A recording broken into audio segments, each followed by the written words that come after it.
Recent గా గుజరాత్ లో ఒక పెద్ద పాము యొక్క స్కెలిటన్ బయటపడింది. యాక్చువల్ గా అయితే పెద్ద పాము అనగానే మనకు వెంటనే గుర్తొచ్చేది టైటానోబోవా. మనకి తెలిసినంత వరకు ఇదే ఇప్పటి వరకు మనం చూసిన అతి పెద్ద పాము.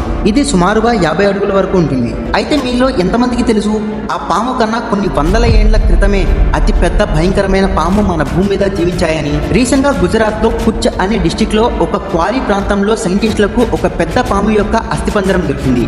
అది ఎంత పెద్దగా ఉందంటే ఆ అస్థిపంజరాన్ని చూసి అక్కడున్న సైంటిస్టులు అందరూ భయపడుతున్నారు. అయితే మీరు అనుకోవచ్చు, ఒక పాము అస్థిపంజరాన్ని చూసి అందరూ ఎందుకు అంత భయపడుతున్నారు అని. అయితే మన పురాణాల్లో ఉన్న దాని ప్రకారం చూస్తే వాసుకి అనేది ఒక పాము పేరు. అయితే ఇది మామూలు పాము మాత్రం కాదు. వాసుకి అనే పాము ఆ పరమశివుడు మెడలో ఉండే పాము. మన శివుడికి నీలకంఠస్థుడు అని పేరు రావడానికి ఈ మహాకుంభమేళానికి ఈ పాముకి ఒక కనెక్షన్ ఉంది. ఇది అన్ని ప్రాణుల కన్నా చాలా పెద్దదని, ఇంకా చాలా భయంకరమైనదని చెప్తారు. ఈ పాము మన భూమి మీద ఇప్పుడు ఉన్నది కాదు, కొన్ని వందల ఏండ్ల క్రితమే జీవించాయి. ఆల్మోస్ట్ 4.5 కోట్ల సంవత్సరాల క్రితమే మన భూమి మీద తిరిగాయి. అయితే మీలో చాలా మందికి అనిపించవచ్చు, అసలు వాసుకి ఏంటి, అది కొన్ని వందల ఏండ్ల క్రితమే మన భూమి మీద ఉండడం ఏంటి, శివుడి మెడలో ఉన్న పాము భూమి మీద ఎందుకు ఉంటుంది, అసలు గుజరాత్ లో సైంటిస్టులకు దొరికిన ఒక పాము అస్థిపంజరాన్ని చూసి అందరూ ఎందుకు భయపడుతున్నారు అని. ఆ శివుడి మెడలో ఉన్న పాము నిజంగానే మన భూమి మీద నివసించిందా? ఇలా దీనికి సంబంధించిన అన్ని విషయాలు ఇవాల్టి వీడియోలో చాలా క్లియర్ గా మాట్లాడుకుందాం. అండ్ దానికన్నా ముందు నా నుండి ప్రతిరోజు ఇలాంటి ఇంట్రెస్టింగ్ టాపిక్స్ అండ్ మన చుట్టూ జరిగే విషయాలను 10 నిమిషాల్లో మీ ముందు పెట్టేస్తాను. నేను వీడియో పెట్టిన వెంటనే మీ దాకా రావాలంటే సబ్స్క్రైబ్ చేసుకొని బెల్ ఐకాన్ని ఆల్లో పెట్టుకోండి. సరే, అయితే సబ్స్క్రైబ్ చేసుకున్నారు కదా, లేట్ చేయకుండా టాపిక్లోకి వెళ్ళిపోదాం. 2002వ సంవత్సరంలో నార్థన్ కొలంబియాలో సైంటిస్టులు ఒక అతిపెద్ద పామును కనుగొన్నారు. అయితే ఇప్పటి వరకు కనుగొన్న పాముల్లో ఇదే ప్రపంచంలో అతిపెద్ద పాము. దీని పేరు టైటానోబోవా.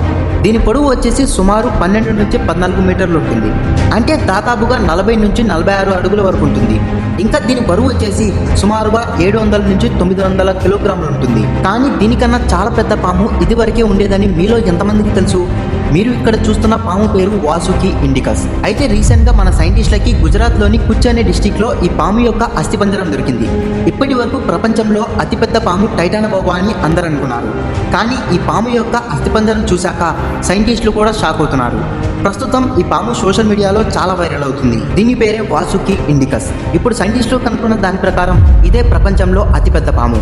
దీని పొడవు వచ్చేసి 30 నుండి 50 అడుగుల వరకు ఉంటుంది.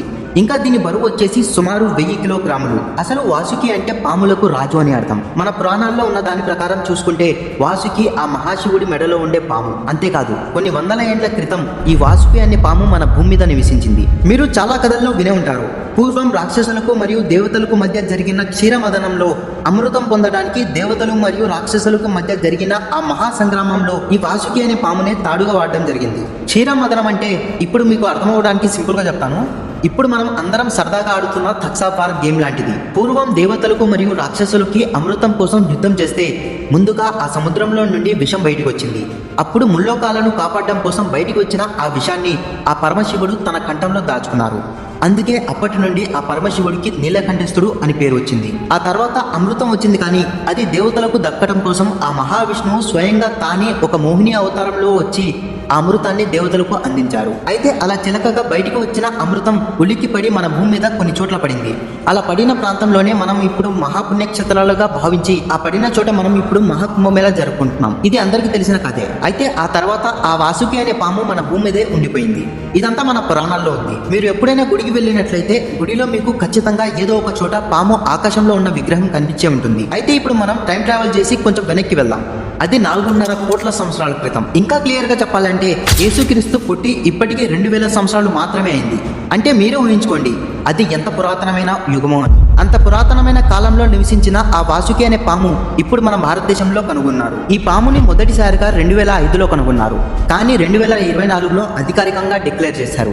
ఇప్పటి వరకు కనుగొన్న పాముల్లో ఇదే ప్రపంచంలో అతిపెద్ద పాము. అయితే మీకు తెలుసా, ఇప్పటి వరకు అతిపెద్ద పాము భారతదేశంలోనే కనుగొన్నారు. అప్పటి ప్రపంచం ఎలా ఉండేదో ఒక్కసారి ఊహించుకోండి. అంటే ముందుగా చెప్పిన దాని ప్రకారం 4.5 కోట్ల సంవత్సరాల క్రితం అప్పట్లో సింహాలు, పులులు అస్సలు ఉండేవి కావు. ఏనుగులు ఉండేవి, కానీ ఇప్పటిలాగా వాటికి తొండాలు ఉండేవి కావు. అది పురాతనమైన కాలం. అసలు మనుషులు కూడా ఇంకా భూమిపై అడుగు పెట్టలేదు. అలాంటి సమయంలో ఈ వాసుకి భూమిపై మనుగడ సాగించింది అని కొన్ని పురాతన పుస్తకాల్లో ఉంది. అయితే అన్ని సంవత్సరాల క్రితం మన భూమి మీద ఉన్న పాము ఎలా బయటకు వచ్చిందన్న క్వశ్చన్ మీ అందరికీ వచ్చే ఉంటుంది. అయితే మనం ముందుగా చెప్తున్నట్లుగా గుజరాత్ లో కుచ్ అనే డిస్ట్రిక్ట్ లో ఒక చోట మైనింగ్ చేస్తుండగా అక్కడ లోతైన ప్రాంతంలో పనిచేస్తున్న కార్మికులకి కొన్ని పెద్ద సైజులో ఉన్న ఎముకలు అనేవి దొరికాయి. వాళ్ళు ముందుగా అది ఒక పెద్ద రాయి అనుకున్నారు, కానీ కొంత సమయం గడిచాక అది ఒక ఎముకల్లాగా కనిపించింది. దాంతో వాళ్ళు అదేదో పెద్ద జంతువు యొక్క అస్థిపంజరం అని అక్కడ ఉన్న మిగిలిన సిబ్బందితో కలిసి ఇంకా లోతుగా తవ్వడం మొదలుపెట్టారు. అలా కొంచెం సేపు తవ్వుతుండగా వాళ్ళకి విచిత్రంగా ఒకే చోట అలాంటి 27 ముక్కలు కనిపించాయి. కానీ అవన్నీ ఒకేలాగా కనిపించాయి. లోతుగా తవ్వుతున్న కొద్దీ ఆ ముక్కలన్నీ ఒకదాని పక్కన ఇంకోటి చెక్కు చెరకుండా అలానే చక్కగా ఉన్నాయి. ఎలా అంటే ఎవరో వాటిని బేర్చినట్టుగా. దీన్ని చూశాక ఏదో ఒక పెద్ద రహస్యం బయటపడుతుందని అనిపించింది. అక్కడ పనిచేసే కార్మికులు పిలవడంతో కొంత సమయం తర్వాత రీసెర్చర్స్ అక్కడికి వచ్చారు. అయితే ఈ 27 ఎముకలు ఒకే పాము వెన్నెముకని పోలి ఉన్నాయని వాళ్ళు తేల్చి చెప్పారు. కానీ వాళ్ళు రీసెర్చ్ చేసిన తర్వాత ఇది మామూలు పాము కాదు, ఏదో అసాధారణమైన జీవి యొక్క ఎముకలని చెప్పారు. అయితే ఇప్పుడు అక్కడ ఉన్న వారిలో ఒకటే ప్రశ్న, ఇవి ఏ జీవి యొక్క ఎముకలు ఇంత పెద్దగా ఉన్నాయి, అది కూడా చెక్కు చెదరకుండా ఎన్ని సంవత్సరాలు ఎలా ఉన్నాయి? ఇలా చాలా ప్రశ్నలు అక్కడున్న వారి మనసులో వచ్చాయి. 2005 నుంచి సైంటిస్టులు వాళ్ళకి దొరికిన ఆ ఎముకలను ల్యాబ్ లో ఇప్పటి వరకు పరిశోధన చేస్తూ మరోవైపు మన గ్రంథాలను పరిశోధిస్తూ ఆ పాము యొక్క రహస్యాలను వెతుకుతున్నారు. అయితే వాసుకి గురించి తెలుసుకున్న తర్వాత మన భారతదేశ చరిత్రలో మనకి తెలియని ఎన్నో పేజీలు తెరుచుకున్నాయి. 4.5 కోట్ల సంవత్సరాల క్రితం అంటే వాసుకి అనే అద్భుతమైన సర్పం జీవించిన కాలంలో, అంటే అప్పటికి ఇంకా ఈ దేశాలు ఖండాలు విడిపోలేదు. అప్పట్లో వాసుకి అనే పాము భూమి మీద ఉన్న అన్ని జంతువుల కన్నా చాలా భయంకరమైనది. అప్పట్లో ఉన్న ఏనుగుల్ని కూడా అది ఒక్కసారిగా మింగేసేది.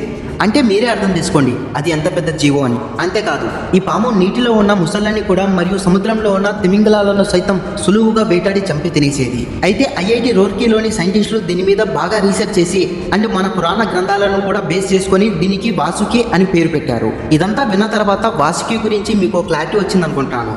చాలా మంది లివేదాన్ అండ్ ఈ వాసుకి ఇండికల్స్ ఒకటే అనుకుంటున్నారు, కానీ కాదు. నేను ఆల్రెడీ ప్రీవియస్ వీడియోలో చెప్పాను, ఈ లివేదాన్ ఒక మిత్, ఇది ఒక కట్టుకథ.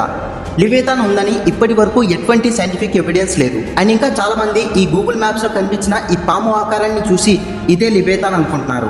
నేను ఈ పర్టికులర్ వీడియోలో క్లియర్గా చెప్పాను, మన భూమిలో టెక్టానిక్ ప్లేట్స్ ఉంటాయి కదా, అలానే ఈ పర్టికులర్ ఏరియాలో స్కోటియా ప్లేట్స్ ఉన్నాయి. ఆ ప్లేట్స్ అన్ని ఒక చోట ఇలా ఫామ్ అయ్యి ఒక పాము తల ఆకారంలో కనిపిస్తున్నాయి. అంతేగాని ఇదేం లివేతాన్ అయితే కాదు. అక్కడ కొన్ని ఐలాండ్స్ కూడా ఉన్నాయి. నేను ఇదే విషయాన్ని ఈ వీడియోలో ఇన్ డీటెయిల్గా ఎక్స్ప్లెయిన్ చేశాను. అండ్ ఈ లివేతాన్ గురించి జ్యూస్ మైథాలజీలోను బైబుల్లోనూ మెన్షన్ చేసి ఉంది, ఎలాగైతే ఈ వాసుకి ఇండికస్ గురించి హిందూ పురాణాల్లో ఉన్నట్లుగా. అంతేగాని నేను ఏ మతాన్ని కూడా ప్రమోట్ చేయట్లేదు. జస్ట్ నేను పబ్లిక్ డొమైన్లో ఉండే ఇన్ఫర్మేషన్ అండ్ జనాల్ని మిస్లీడ్ చేసే ఇన్ఫర్మేషన్ని ఎక్స్పోజ్ చేసి అందరికీ అర్థమయ్యేటట్టుగా 10 నిమిషాల్లో ఎక్స్ప్లెయిన్ చేయడానికి ట్రై చేస్తున్నాను. చాలా మంది ఫుల్ వీడియో చూడకుండానే కామెంట్ చేస్తున్నారు. ఇంకా ఎవరైనా ఈ వీడియో చూడని వాళ్ళు ఉంటే ఈ వీడియో ఎండ్ స్క్రీన్లో ఇస్తాను, ఒకసారి చూడండి, మీకు ఒక క్లారిటీ వస్తుంది. అండ్ మీరు ఇంతవరకు ఈ వీడియో చూస్తున్నారంటే నా ఎక్స్ప్లెనేషన్ మీకు ఖచ్చితంగా నచ్చే ఉంటుంది. Thank you so much for that. And ఐటాక్స్ అంటే నా ఒక్కటి మాటే కాదు, మనందరిది. నేను ఇంకేమైనా పాయింట్స్ మిస్ అయ్యింటే కింద కామెంట్ సెక్షన్లో మెన్షన్ చేయండి. నేను ఎప్పుడు నేర్చుకోవడానికి తెలుసుకోవడానికి రెడీగా ఉంటాను. Thanks for watching. Love of bye.